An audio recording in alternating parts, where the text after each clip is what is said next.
Hi, and welcome to my week 5 in review video.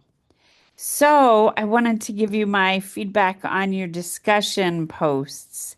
In regards to question one, people saw math literacy as problem solving, analyzing, understanding, applying, reasoning, communicating.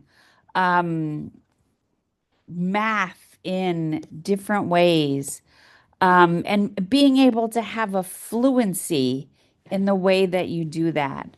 People talked about many skills for young children from infants to third graders, quantity, cardinality, composing, decomposing, counting, directions, patterns, mashing, sorting, classifying, categorizing, spatial awareness, size, shape, direction, distance, measuring time, money, and then, of course, communication. In regards to teacher A, B, and C, everybody was pretty much aligned with teacher C, although several people said they connected with teacher B as well. But most people saw a mix of the pedagogical approaches as being most appropriate for early childhood.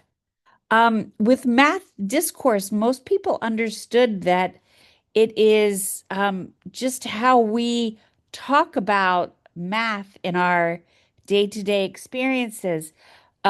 People gave many examples, and I provided some feedback.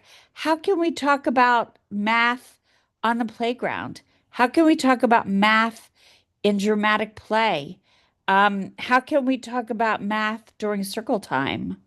Math isn't just having math talk, math discourse is not just having children talk about how they solve problems, but it's also how we, as early childhood educators, support young children to um, engage with math concepts, talk about math concepts, look at and point out in their environment, or help them make sense of the math that they are seeing in their environment. Um, and I had a question. I know many people in our learning community teach or work in or work with children who are multi-language learners. So I didn't see any responses in relation to math discourse and multi-language learners. So I wondered to those with that area of expertise or who work with multi-language learners, how do you see math discourse in relation to multi-language learners? So that is a question that I have to share. Many people posted CGI questions related to apples, people in circles, blocks, crayons. I saw so many questions about apples. I have to say, several times while I was reading the responses, I had to go grab an apple from the fridge to eat one. People at circle time, blocks, crayons, dinosaurs, toys, cubes, strawberries, children playing, cookies, goals, and strikers. I learned a little bit about soccer there, as well as a CGI question about caterpillars. There are different types of CGI questions, so I ask people in the questions you're asking, what type of CGI question is it? Um, and in your deeper thinking reflections, when you created your origami, first of all, I want to give a shout out to Anel, who answered the optional reflection question. And people found the origami uh, experience more challenging than they expected. So I wonder, did you make friends with failure, as Ramirez talks about?